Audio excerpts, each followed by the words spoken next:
Dishonored, The Corroded Man, by Adam Christopher. Read to you today by Colby Acott. Somewhere in the city of Dunwall, 7th day, month of rain, 1851. Young Lady Emily is undisciplined, I'm afraid. Here within Dunwall Tower she receives instruction from the finest toolers known in the Isles, yet her mother spoils her, and she spends most of her time lost in imagination, wasting her time drawing or asking Corvo to teach her to fight with wooden sticks. The girl might rule the Empire some day. Every moment spent at play is another moment wasted. Field Survey Notes, The Royal Spymaster. Excerpt from the personal memoirs of Hiram Burroughs, dated several years earlier.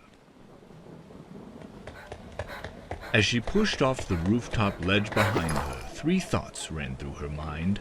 One, that the ledge opposite was much further away than she had estimated, and that there was a more than fair chance she was going to fall short and tumble to what was most likely a painful and unpleasant death, dashed against the cobbles of the street 4 stories below. 2, that the month of rain was not only the most depressing time of the year.